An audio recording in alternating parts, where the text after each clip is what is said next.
Welcome back to the Kaspa Silver YouTube channel. So last Friday, the Kaspa web wallet was attacked by a DDoS attack. And this actually has nothing to do with your funds getting hacked. Your funds are always going to be safe. They're as safe as you keep your seed phrase safe. But in this video, I'm going to tell you guys an alternative to the Kaspa web wallet so that you don't have to experience this again.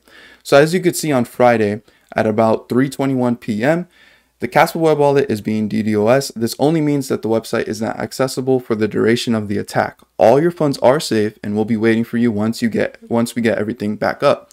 And then about an hour later, they finally announced that everything should be good to go, but the attack can still be occurring. So if you don't know what a DDoS attack is, that is simply a distributed denial of service attack. It is a malicious attempt to disrupt the normal traffic of a targeted server, service, or network by overwhelming the target or its surrounding infrastructure with a flood of internet traffic. So basically someone purchases a bunch of bots and they basically start flooding the server, or the Kaspa web wallet in this case, with a ton of traffic so that the web wallet just completely shuts down. Is this really financially worth it? Well, it doesn't even cost that much money to execute this attack. I've seen places where it costs literally only a few dollars to maybe $20 for an hour attack. So it's not that expensive to do. It's not really worth it at all because you're just preventing people from accessing their funds. And this is very bad for people who never backed up their seed phrase. If you never wrote down your seed phrase, you had no access to your funds at all. So I want to show you guys what you can do to prevent this from happening in the future. And the best thing that I can suggest is moving your Kaspa off of the web wallet. The web wallet is going to be more vulnerable to these kind of attacks, and it's a lot more riskier just simply because it's a website. Anyone can by accident click a wrong link and think it's the actual web wallet, and then you put in your seed phrase and it ends up being a scam and they steal your funds. So that is another risk with the web wallet. Not only that it's more vulnerable to these attacks, but there has been times where people have clicked the wrong link to get into this wallet and then they put in their seed phrase and it was a scam. So you want to prevent any sort of security risk as much as possible. Now, no wallet is completely 100% safe, but there are wallets that are a whole lot safer than something simple like the web wallet. So here in this playlist that I have on my YouTube channel, you can take a look and you could see the different videos I have explaining the different wallets where you can hold Kaspa. Instead of the web wallet, which is my least favorite one, it's probably the most common question as well, is the Kaspa web wallet safe? It's safe, but there's just a lot more risk and vulnerability to it. Now, the next wallet that you can potentially use is the KDX wallet. Now, the problem with this one is the fact that when you load up KDX, it takes about 2 to 3 hours for it to load up. So if an attack was to happen again and you wanted to get into your funds to the KDX wallet and you haven't opened it up in a while, you have to DAG sync the network. And for that to happen, it takes about 2 to 3 hours. So again, you're going to be locked out of your funds for a few hours and you probably don't want to be in that position. The next one that you can use is the Caspian wallet. And these two wallets are both free. And the Caspian wallet, you can get the beta on the Play Store by simply just searching it up and downloading it. And then if you want to get the beta for iPhone, you can watch this video and I have a link in the description where it takes you to where you can download Test Flight, download the beta, and then you can run it on your phone. Now, mind you, the Caspian wallet currently only has a 24-word seed phrase.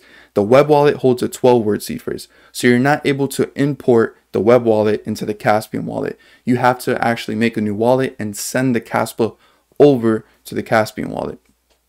So the only way to get access to your web wallet if an attack was to happen is to go to KDX. This one allows a 12-word seed phrase.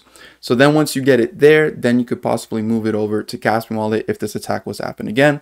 But if you just move your funds off of the web wallet, you probably don't have to worry about this attack ever happening or affecting you specifically, because it's a lot less likely for this attack to happen to the Caspian wallet or the KDX wallet.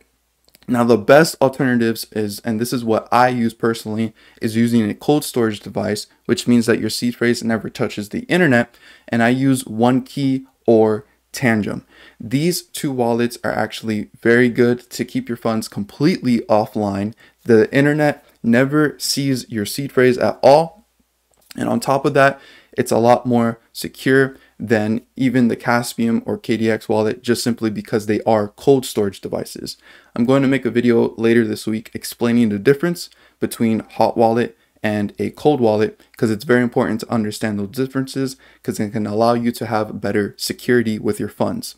Now, I recommend watching these videos and learning how these wallets work so you can make the best decision. But if you are interested, I can highly suggest that you make an investment in your security of your funds to hold your Kaspa offline. And you can either choose OneKey or Tangem. Both of those, I have discount codes. If you use the discount code Kaspa Silver on either the OneKey or the Tangem, you can allow yourself to get 10% off from Tangem and 5% off for OneKey. And with OneKey, you could choose between two different wallets for OneKey. There's the OneKey Classic, and then there's the OneKey Mini. The OneKey Classic is a lot more expensive, but this is because it connects to your phone through Bluetooth. So it's really nice because you never have to use your computer to get access to your funds or confirm transactions. Now, if you are not interested in spending this much for the OneKey Classic, you can look into getting the OneKey Mini. Now, the OneKey Mini, this does not have Bluetooth access, so you do have to connect it to your computer so that you have to confirm transactions. So that is the downside and why it's cheaper there. But you can use the code and get 5% off on either of these, and this is a good way to keep your Kaspa offline. When it comes to Tangem, you can get 10% off on those cards, and the way these work, I have a video explaining them, but basically your seed phrase, instead of writing it down, it's actually held within the chip of the card, which is a very secure layer, and this seed phrase is held with the chip, and you scan your card to your phone to actually get access to your funds or confirm transactions. And these are a lot less pricier than typical hardware wallets, and you can get 10% off if you use the code Kaspa Silver at the checkout, and you can get either a pack of 3 cards, which is what I would recommend, or you can get 2.